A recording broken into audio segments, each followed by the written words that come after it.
Broadcasting live from the Business RadioX studio, it's time for Family Business Radio.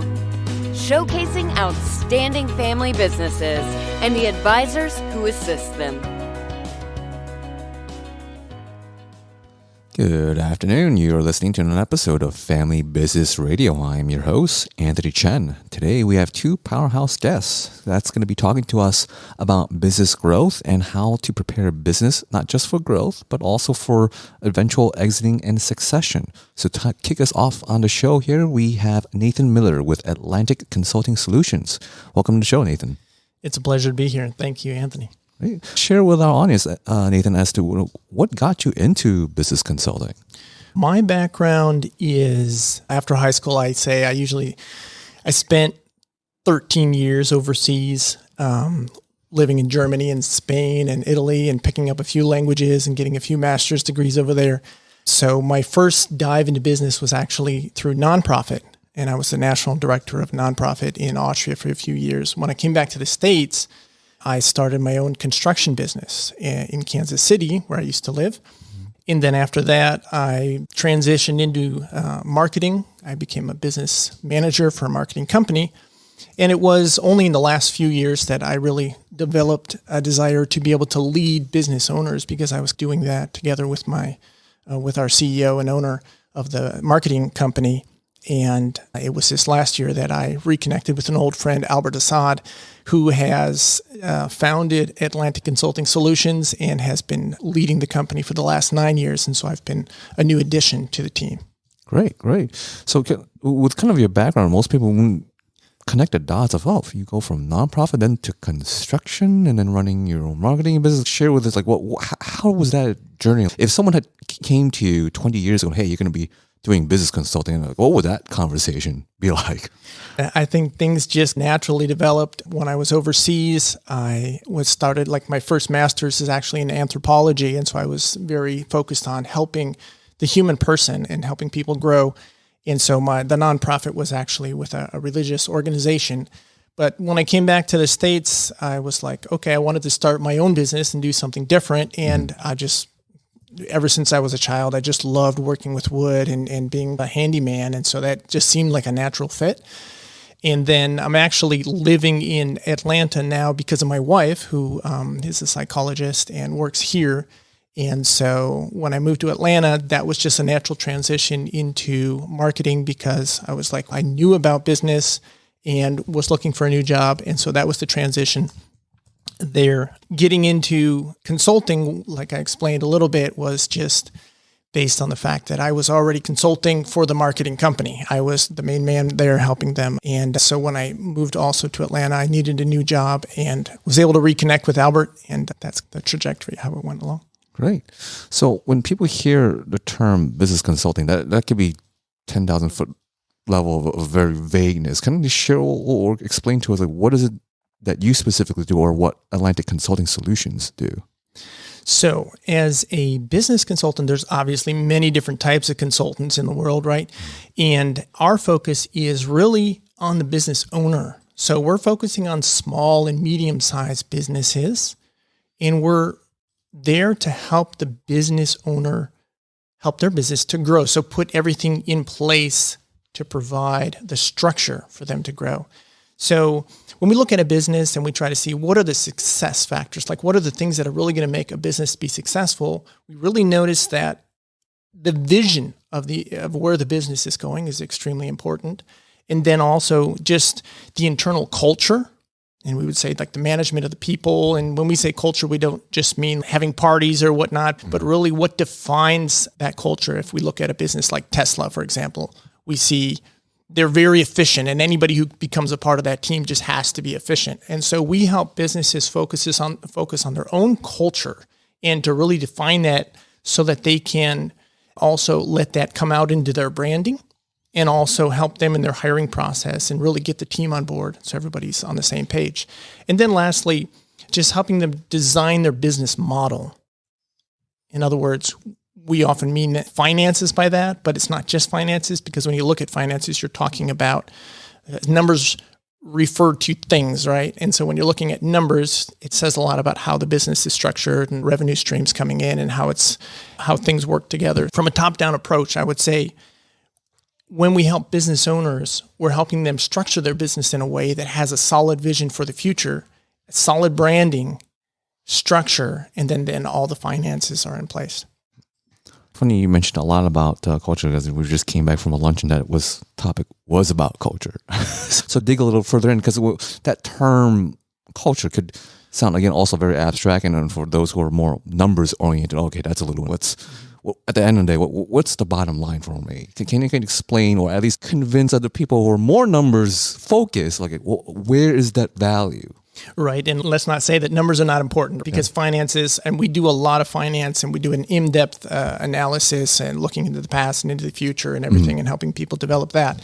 But when we're talking about culture, we're helping businesses define their mission, like who they are for the top down all the way to the bottom employee, but also in the face of the world. What is their mission and what do they want to achieve? But then from a different perspective, it's also what is their vision for the future? What do they want to become over the next 3 to 5 years? And then also all the values that kind of delineate or define who they are, from the owner all the way down to the lowest person in the company. Mm-hmm. And we usually recommend that they choose 3 to 5 words, like efficiency. And we even have one of the businesses that we work with, they chose the word friendly. Like that, they wanted to be defined as the friendliest company in Atlanta for whatever it was. So defining that type of culture is not just something that you put on a plaque on the wall, but it then becomes part and parcel of how you hire your people, how you train your people, and all of the expectations for everyone on the team. And that just enables you as a company to have clear expectations and provide quality training for your people. And then also to be able to see, are the people who are part of the business, are they a good fit? And then when you're hiring new ones, to be able to bring in the ones who are really going to identify themselves with your mission as a company. Mm. So that was a quick example. So now the person on the other side is thinking, okay, well, you're showing something concrete or structure using your words. Then at the end of the day, how do you know when a business has a functioning culture versus a dysfunctioning culture? That's a complicated question. I would say a culture should lead to unity in the team. So number one, and it's interesting that you asked that question, because there's been studies done that show that it doesn't necessarily matter that like what your culture is. And it's not to say that one culture is better than another, but if you have a well-defined culture, you're going to attract the people who are going to identify with that. So we spoke about Tesla, right? And the efficiency model. That's not the only model of a quality culture for a company. And there can be many types of culture. You could say we want to focus on friendliness, or we want to focus on, like we talk about Amazon, customer centric, right? And everything they do, all the decisions they make, they're based on their customer, not on the vendor, not on the product supply, et cetera. So that's just their choice of culture. And then in their business, their hiring process and their training process, that's what they hammer in. And so it becomes something around which everybody can focus and become a part of. And it just then helps define that culture moving forward and sets all the parameters for success. Mm-hmm. So someone is listening in, whether they are scratching their head in regarding to their own business or they're working with a business owner, what are the signs they should be looking out for, and when do they feel like, or at what point in their business do they need to bring someone like yourself in? That's a good question, because often the people who hire us are very good at what they do. Let's say they build pools, and they're excellent pool builders. Mm-hmm. And they're also very good at sales. So they are selling through the roof, right? And so they have a lot coming in. But often that is where, in that growth phase, in that growth process of bringing in more business, that's where they begin to struggle, because they don't have the structure in place, whether it be financial structure or management structure, or even the vision from how do I get from here, I'm making today $3 million and I want to make 10 over the next 2 years. what structure needs to be in place in order to grow without killing myself. Because often, and it's a high percentages of businesses that start that end up crashing because of growth.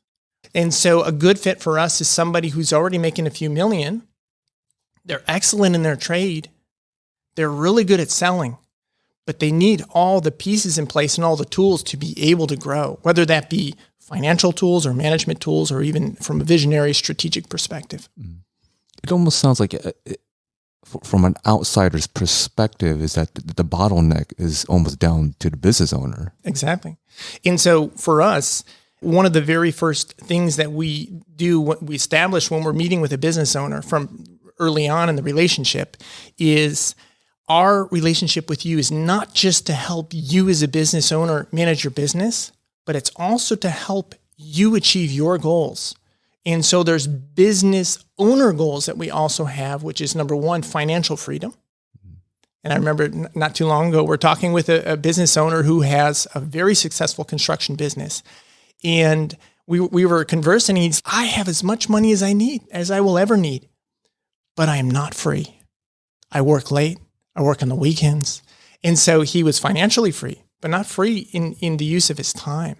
And so those are two goals that we try to achieve with a business owner, which is financial freedom to help them grow their revenue, grow their sales, grow their business, but also to be able to build up a team that they can rely on so that they're not stuck in the weeds. So that's one of the goals that we have for them. It's definitely being able to teach them how to lead in a way where they're not so bogged down in the day-to-day that they can't have time to really make sure that the business is going in the right direction.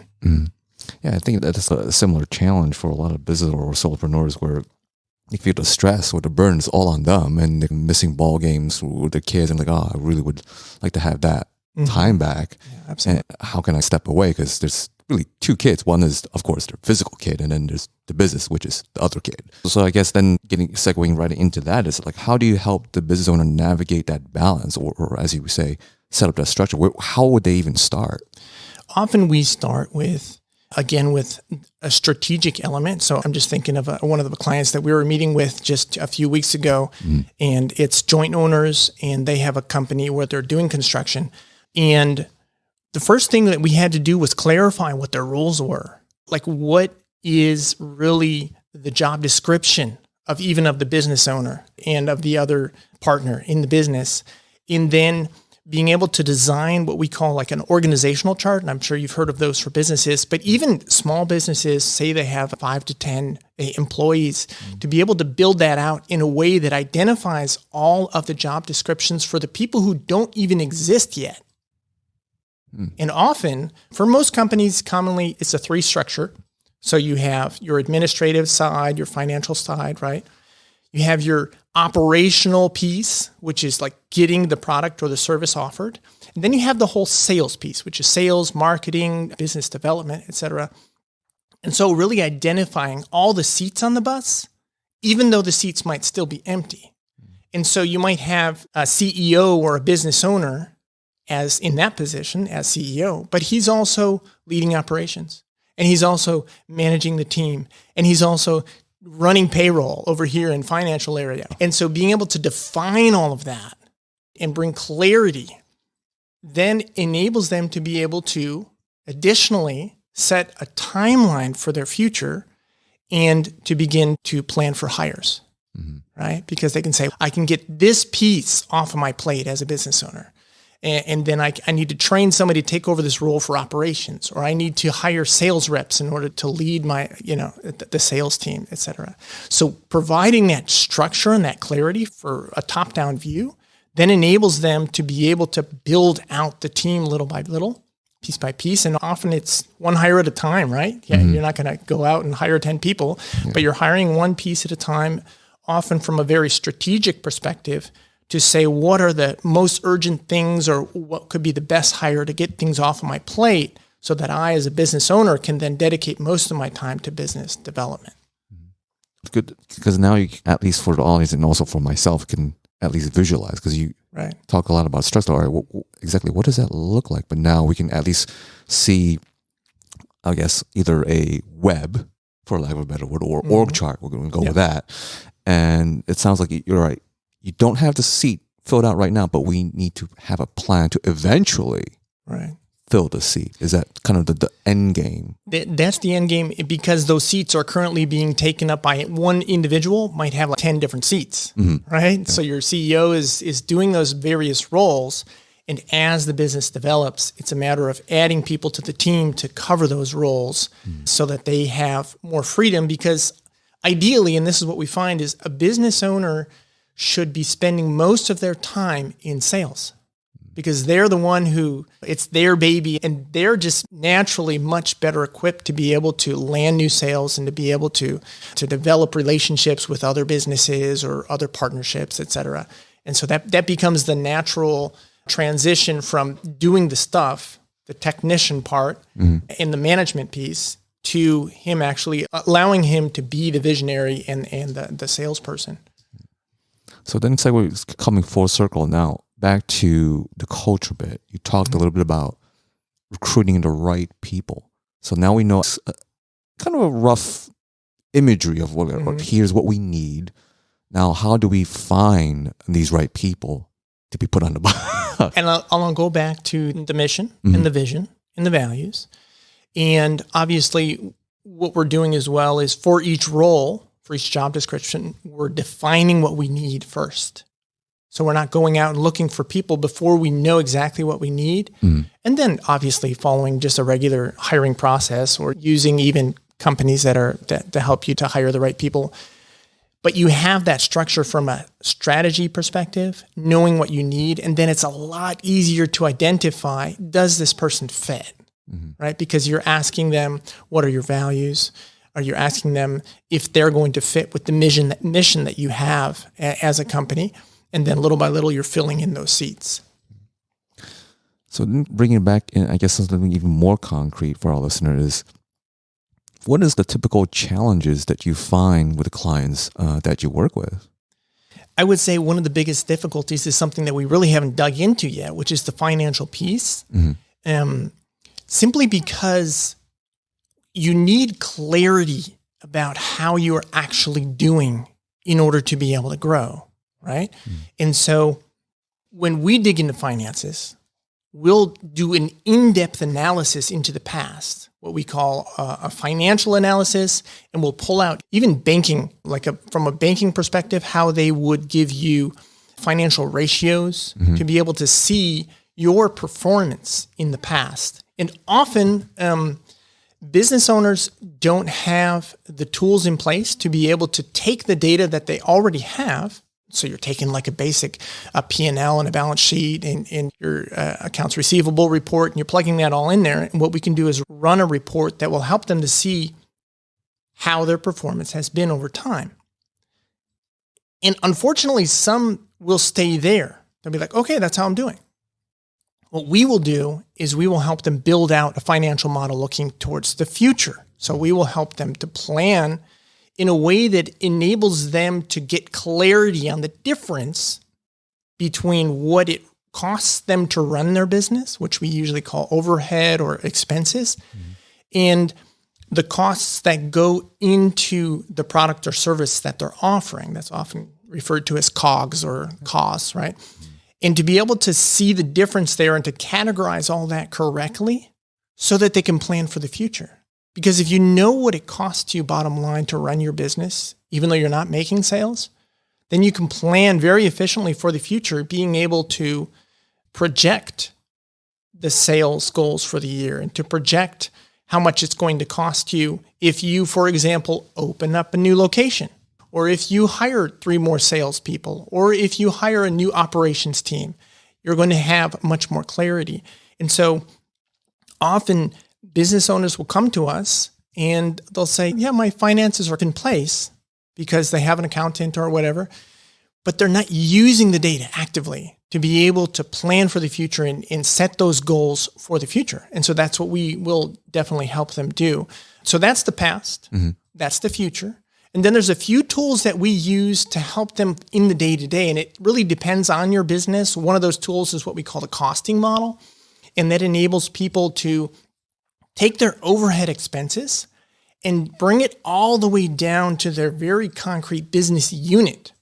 Let's take the example of an academy. So you have a school, right? Yeah. And so if you take all of your expenses for the year, and you know what that is, and they're pretty stable, and you have a certain amount of classrooms, and you have a certain amount of seats in those classrooms, what you can do is you can figure out how much does it cost you as a business, right? This is a school, but it's also a business. How much does it cost you per chair, per seat in the entire school to run the school, right? And that gives great clarity, whether or not that seat is full or not.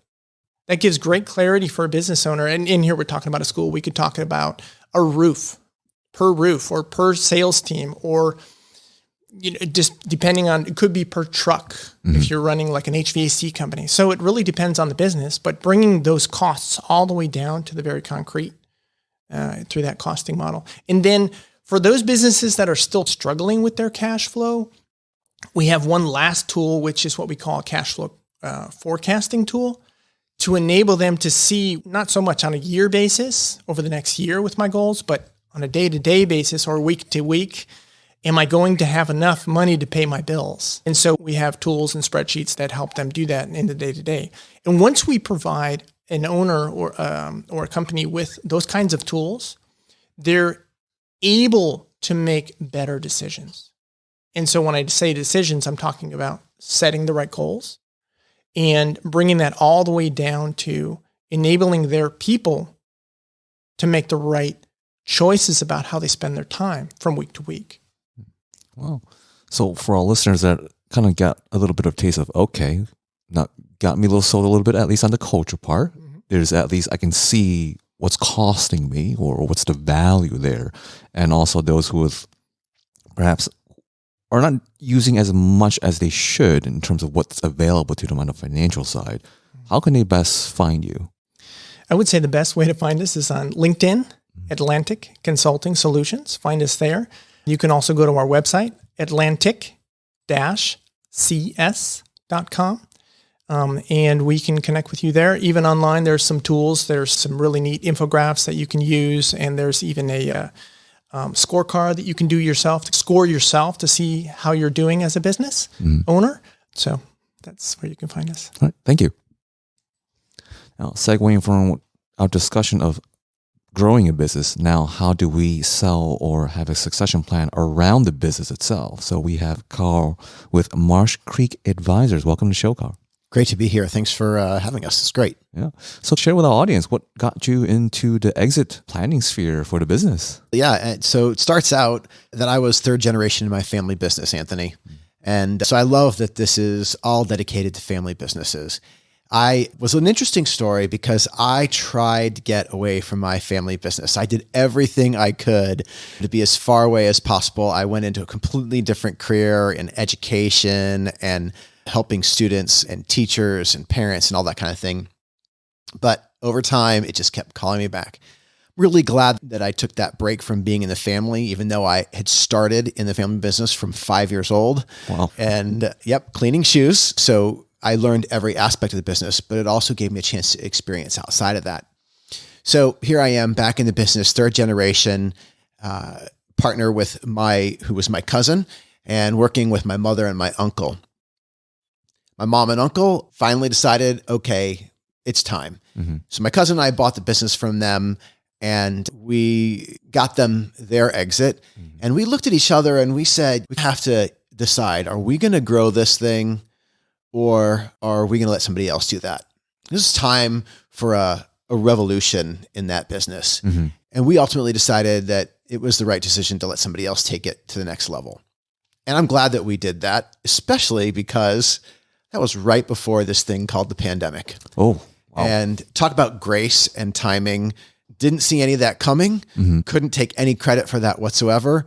But definitely a gift to not have to be responsible for shepherding 200 employees through that experience. Mm-hmm. Sold the business and have all along been teaching as an adjunct professor of business at the University of Georgia in the executive MBA programs.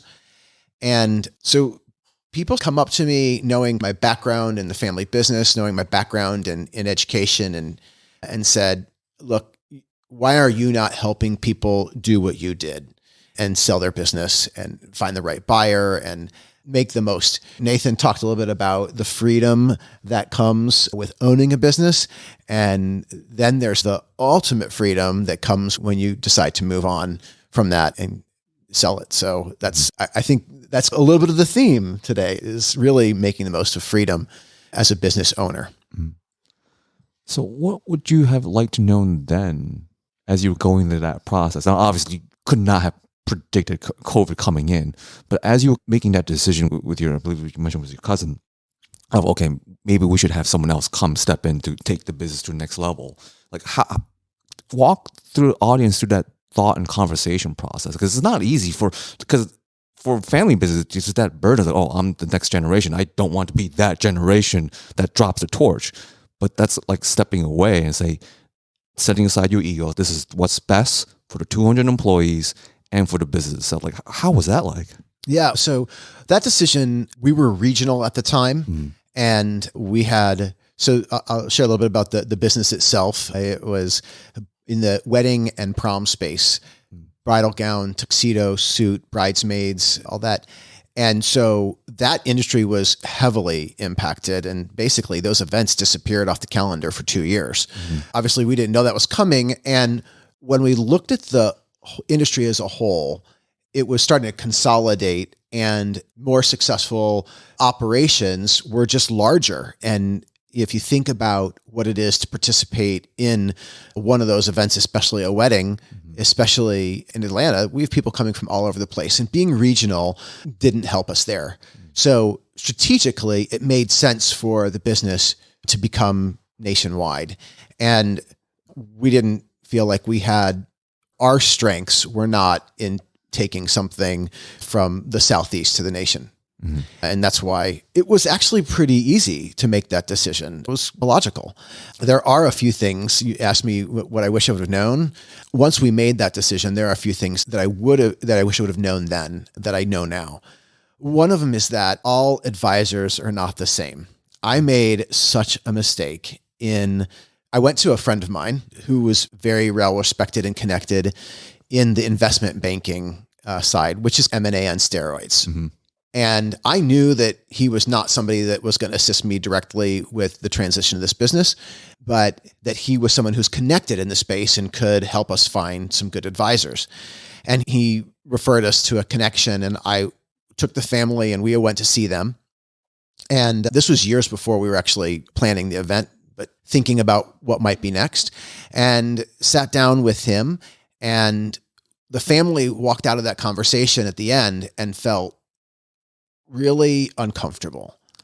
And we couldn't put our finger on it exactly, but we just knew that wasn't right for us. And without being able to explain it, I made this assumption, an invalid one that I know now, was that if that represented the best possible experience, because in what it would look like to have an advisor help sell a business, then I didn't want to be anywhere near that. And so we went it without working with an intermediary, and that had its own set of challenges, which leads to the second, I think, thing that I wish I would have known. The second thing is, one buyer is not an option. It literally gives you the option of either to sell or not to sell. And you've already made the decision to sell. So there is no choice when there's one buyer. And so I often hear business owners say, I've already identified a buyer, that part's done. And if that's the case, then there's no competitive spirit for your business. There's no real conversation around the value of your business, because it's just what one person has said they're willing to pay. And the way we really drive the price up for a business is to create a competitive market. So I would say the second thing I wish I would have known is that one buyer is really no option at all. And the third thing that I wish I would have known is what I call the second bite of the apple strategy. And most business owners, and I'll put myself in this camp as well, thought that there was either growing the business on your own or selling the business and exiting the business. And there is a really great option in the middle where you sell half your company to a capital partner, private equity, family office, and you work with them to grow the business. And what ends up happening is that the second sale turns out to be a larger number than the first. And when you put the two together, a couple of things happen. First of all, you're less stressed because you're not the only one responsible for this thing in the second phase. Mm-hmm. So you're less stressed.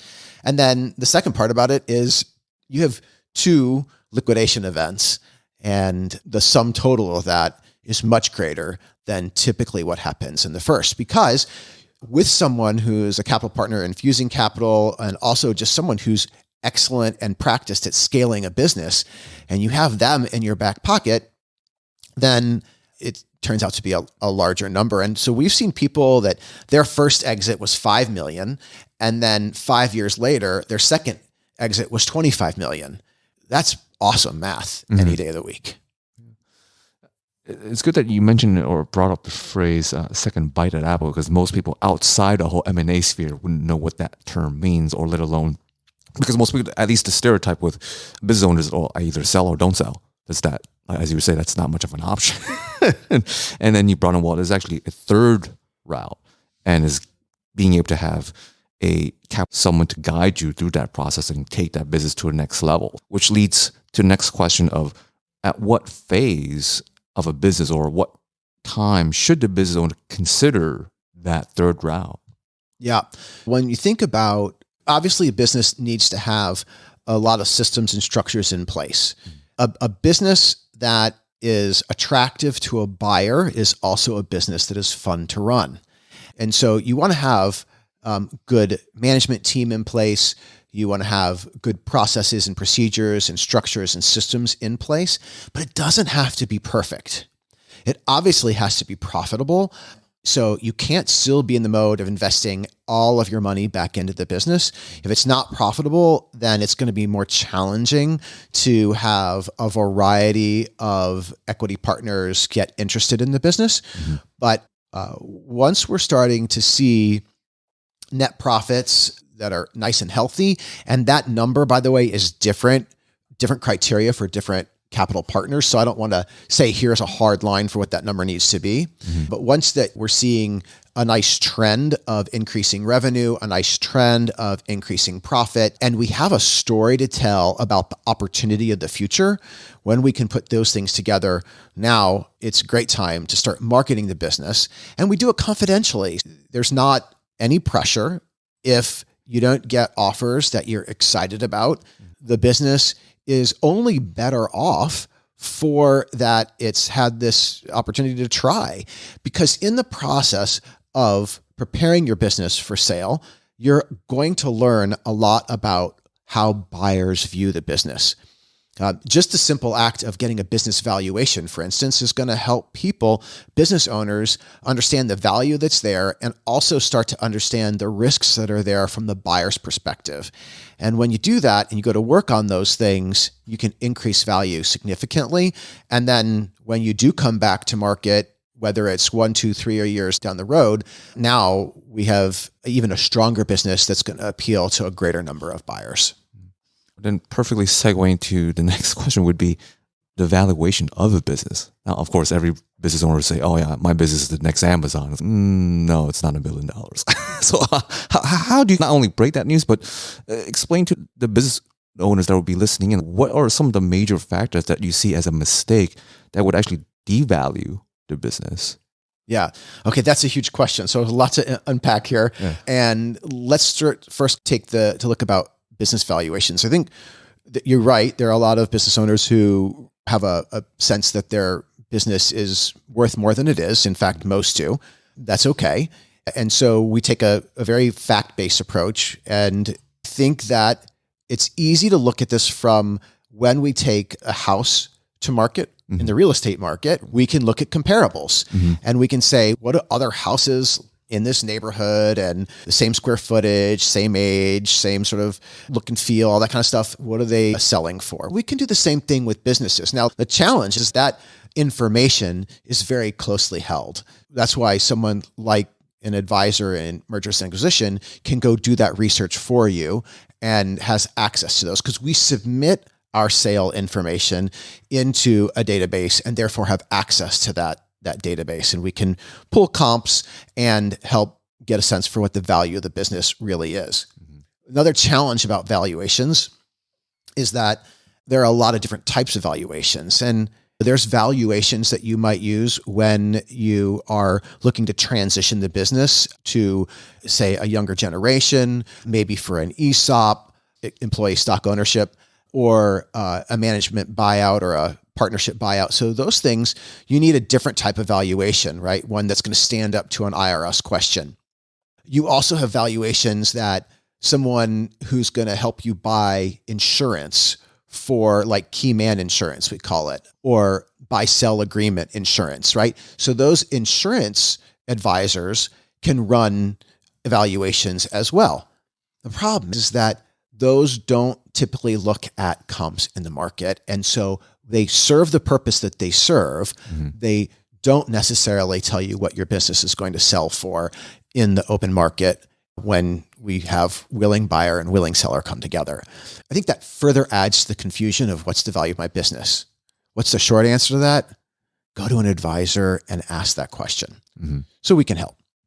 Now, the second part of your question was, what are some of the things that have the businesses that we value get knocked down in the value that we see buyers would attribute? The biggest one, time and time again, is owner dependency. And so, Nathan, you were talking, I see nodding your head, you're talking about a business owner who can go on vacation. That's certainly a telltale sign you want to be able to go on vacation, because that's healthy for you, but it's also healthy for the business. It's a little bit challenging because business owners, they have their children and their business is one of the other children, and they really invest a lot of pride and sometimes ego in that business. And they want to talk about all the great things they've done with their business. And that actually increases this sense of owner dependency. And that creates more risk for a buyer, because when that owner is gone, what's going to happen? So owner dependency is one of the biggest issues. The second one that we see is revenue concentration. By that, we mean any particular buyer, any particular customer that represents more than 20% of the business that you do on an annual basis. And that's risky, because if that business goes out of business, then all of a sudden 20% or more of their book of business is evaporated, and there's nothing you can do about it. So that's a situation of risk. I think the other piece is thinking about the type of revenue. Project revenue is nice and it can be very lucrative, but subscription revenue and contracted revenue is revenue that isn't going to go away when the owner changes. At the very least, the new owner has a runway to develop their own relationship with the customers, and they're tied into that over the transition period, and then they can solidify that. So a lot lower risk, a lot better situation. A couple other things that I'd say to pay attention to. One is messy books and records. And unfortunately, Nathan over here has given me a big thumbs up about Absolutely. this. Yeah. Unfortunately, we see it time and time again. I will tell you that in our own business, one of the transformative moments that we had was when we decided to relieve a family member of their responsibility in running our accounting and bring in an outside professional to manage that internally, who was very good at what she did. And that transformed our business. A lot of businesses grow their capabilities as they scale. And this is one area where we frequently see it impacting, and it shows up literally on paper. So that's another one. And the last thing I'd say is surprises. Business owners, they don't want to talk about the parts of their business that are more challenging. And we get that. But eventually that's going to get discovered in due diligence. If we can have that conversation before we enter into an LOI, letter of intent, to purchase a business, if we can have that If we can get everything out on the table in advance, then we're disclosing and it's just simply the way it is, and we're not ashamed about it. If it gets discovered after that negotiation, then we, number one, have a buyer who loses trust in the process and in the seller, and two, wonders what else is there that they haven't yet found, and three, says, because of this, we now need to what they call retrade, which basically means lower the price and renegotiate. That's a lot. And I'm sure we're probably just scratching the tip of the iceberg here.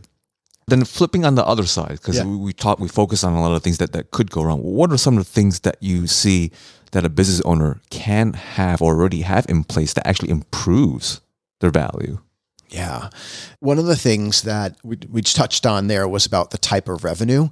And anytime a business owner can not just have customers that keep coming back, but customers that have promised to keep coming back in the form of a contract, that is really awesome. Working, and this is a perfect place where someone like Nathan can have an awesome impact, is to help make that transition to someone with a customer, relationship with a customer where it's now in writing. So that's one that can really make a difference. The second thing is we've got to get all the things that you and your team just intuitively do out of your head and onto paper. If we can create a manual that people can come into and follow and understand and execute on, that makes a process repeatable. And repeatable processes are far more valuable because they don't walk out the door when you have a staff member who decides that it's time for them to retire. And by the way, a lot of staff transitions happen after they know that the business owner is going to be exiting the business, and you don't want the staff following you out the door. Their loyalty is great to you, but the new owner needs them to take over. So they need to feel loyal to the business, loyal to the customers that they serve, loyal to each other, and not have all that focused on the business owner. So a business owner who creates a culture of collaboration and that spirit that stands strong even when they're not there, that's super exciting to a buyer.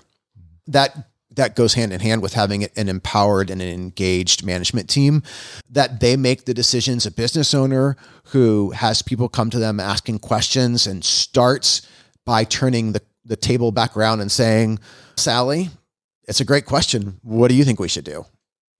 And then stopping and pausing and really letting them grapple with it. And even when they say, I don't know, that's why I'm coming to you. They say, you're in this position because I have confidence in you. And I know you don't know right now, but I think you can figure this out. And I'm happy to talk through it with you.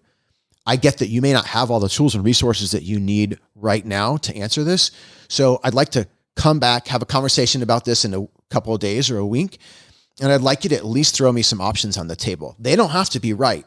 Not all the decisions I make are right, but let's try to come up with some options. And I really want to know what you think about this. And if part of that comes back to say, we're going to need to learn more in order to make the right decision, I want to hear that from you because you're closer to this than I am. You understand this better than I do. That's why you're here. And when business owners speak and think and act that way, they build an empowered, engaged team, and buyers love to see that kind of a management team. I think the other thing that we have to keep in mind is that we as business owners, a lot of us like to get things right. Not everyone's a perfectionist, but I think maybe business owners tend to have a little bit more of that tendency than the rest of the population. And I think it's important for business owners to keep in mind that the eventual buyer of your business wants to buy your business because they believe they have an opportunity to have an impact. They can see a place where they can grow it. If you've perfected everything, then there's not an opportunity for them to get a return on their investment. So it's okay to be very humble, say, this is what I think we do well, but also say, this is where I think we have an opportunity to improve. And that's part of the reason why I think I'm looking at potential buyers for this business who can have an impact here. That's kind of music to their ears. Yeah. Wow. we can probably go for another hour talking all about how we can prepare for succession or successful succession, or even having a second bite at apple. How can our listeners and audience best find you? Yeah, probably the easiest way is LinkedIn. I guess this is one of the nice things about having a name that isn't too common. Carl Nicpon, easy to find me on LinkedIn. And we're also online, our website, mcreek.com for Marsh Creek Advisors. I think you can hear it. I love to just educate people about the process. I love to help people understand the value of their business and the opportunity in their business, whether it's today or tomorrow. We like to develop a long-term relationship. I would say, reach out to me. Let's talk about your business. And if I'm not the right person to help you, I think one of the best things about the community of folks in this space is that we understand each other's strengths, and we'll connect you with the person who's going to help you take your business either to the next level or to the next owner. I know there's probably just only one Carl Nicpon on LinkedIn, but just in case, would you like to spell it out for our listeners as they're typing it into their search? That's Carl with a C, C-A-R-L, and Nicpon, N-I-C-P-O-N.